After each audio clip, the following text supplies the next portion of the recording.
Consumer Guarantees Act 1993. The Consumer Guarantees Act, or CGA, was passed in 1993 to offer consumers protections. The CGA applies only to consumers, the definition of whom is set out in Section 2 of the Act. The Act does, however, apply in any context where consumers acquire goods or services from businesses, including, but not limited to, purchase, hire, and even the receipt of free goods. Both suppliers and manufacturers owe duties under the CGA. Not all customers are consumers. For example, a son buying her mother a gift for Mother's Day is the customer, where the mother who will use the gift is actually the consumer. Now, the general definition of a consumer under Section 2 of the CGA states, a consumer is a person who purchases goods or services from a provider of a kind ordinarily acquired for personal, domestic, household use, or consumption. For example, a smartphone purchased but used for commercial use is still ordinarily used for personal use, therefore the Act applies. Along with this, it is stated that an individual can only be categorized as a consumer if they do not purchase the good or service with the intent to resell it, use it to produce another good or service, or with goods specifically use them to repair other goods that are being sold. When acquiring goods, the Act gives consumers the following guarantees. Products should arrive on time and in good condition. They should be of acceptable quality and fit for particular use. They match description, sample, demonstration model, and of reasonable price. Spare parts and repair facilities should be available. When acquiring services, they should be carried out with reasonable care and skill and be fit for a particular purpose. Services are carried out with reasonable time if no time frame is agreed, and charged for a reasonable price when a price is not set. The Act gives consumer rights against breaches. Commonly, there are two indications of breaches, one being goods or services are not of acceptable quality. The other is goods or services fail to match description.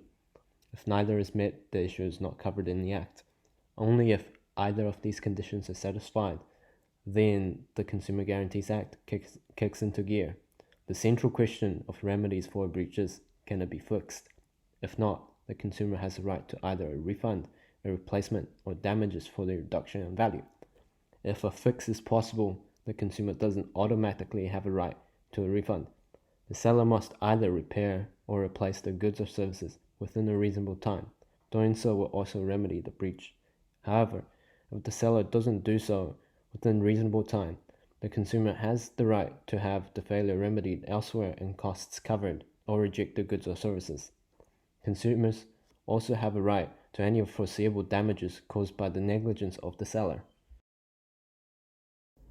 Although it is an offense to contract out of the CGA, as it breaches the Fair Trading Act 1986, which is in place to protect people from being treated unfairly by sellers in trade, it is still possible to contract out of the Act if the transaction occurred was with another business rather than a consumer. An example of a business-to-business transaction is such as purchasing inventory from a supplier. The business may contract out of the CGA only upon the following conditions. Number 1, an agreement that the Act does not apply in the contract. It must be in writing. 2, both parties must be in trade, for example, buying or selling goods or services from one another. And 3, the terms of the contract/agreement must be fair and reasonable.